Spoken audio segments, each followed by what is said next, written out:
শিল্প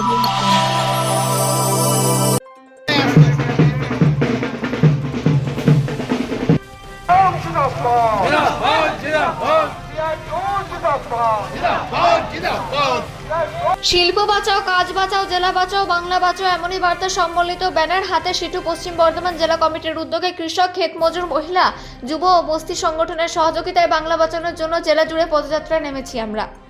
এদিন পদযাত্রা অনুষ্ঠিত হলো কয়লা অঞ্চল অন্ডাল এলাকায়। বুধবার এই পদযাত্রা অন্ডালের কাজরা সমগ্র অন্ডাল এলাকা ঘুরে শেষ হয় কাজরা দলীয় কার্যালয়। বাংলা বাঁচাও পদযাত্রা সিপিআইএম নেতার প্রবীর মণ্ডল জানান, অরাজকতার সরকার চলছে রাজ্যে। রাজ্য ও কেন্দ্র সরকার মিলে দেশ তথা রাজ্যকে রসাতলে পাঠানোর প্রচেষ্টায় ব্যস্ত। প্রবীর বাবু এদিন কেন্দ্রীয় সংস্থা ইসিএলের দুরবস্থার কথা তুলে ধরেন।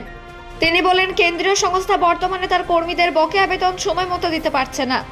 আর এর পেছনে রয়েছে কয়লায় ছাই মিশিয়ে দুর্নীতি করে সে কয়লা যখন কোনো সংস্থাকে ইসিএল বিক্রি করছে তা প্রত্যাখ্যান করছে সে সংস্থাটি, কারণ কয়লার গুণগত মান অত্যন্ত খারাপ। অথচ কয়লায় ছাই মিশিয়ে যে দুর্নীতি চলছে তার পেছনে ইসিএলের উচ্চতর আধিকারিক থেকে শুরু করে শাসক দলের নেতাকর্মীদের অধিকাংশ জড়িত বলে তিনি জানান। পাশাপাশি তিনি বলেন, তাদের এই বাংলা বাঁচাও পদযাত্রা আগামী 13 ডিসেম্বর পর্যন্ত চলবে রাজ্য জুড়ে। এদিন লাল ঝান্ডা হাতে বহু বাম কর্মী সমর্থক পদযাত্রা অংশগ্রহণ করেন এবং সকলের মুখ থেকে উঠে আসে বাংলা বাঁচানোর ডাক এবং বাংলা বাঁচার দাবিতে এই পদযাত্রা। আপনারা জানেন, একটা সময় ছিল যখন জবলেস উন্নয়ন হতো, এখন জব লস উন্নয়ন হচ্ছে, কাজ মানুষের চলে যাচ্ছে। আমাদের জেলা শিল্পের জেলা, পশ্চিম বর্ধমান জেলা। আমাদের জেলা দুর্গাপুর শিল্পাঞ্চল ঢুকছে, আধুনিকীকরণ হচ্ছে না। আমাদের জেলার কয়লা শিল্পে খুব করুণ অবস্থা। এখন তো আবার পেমেন্টটাও সময়ে হচ্ছে না। ম্যানেজমেন্ট বলছে কয়লা বিক্রি হচ্ছে না। অ্যাকচুয়ালি কয়লার সঙ্গে ছাই মেশানো হচ্ছে, আর কয়লাতে ডিটি দাদা ট্যাক্স হচ্ছে গিয়ে সব জায়গায় নিচ্ছে। কারা নিচ্ছে কয়লা খনি কর্তৃপক্ষ জানে। এই জন্যে যারা কয়লা কেনার তারা এখানে আসছে না কয়লা কিনতে ভয়ে।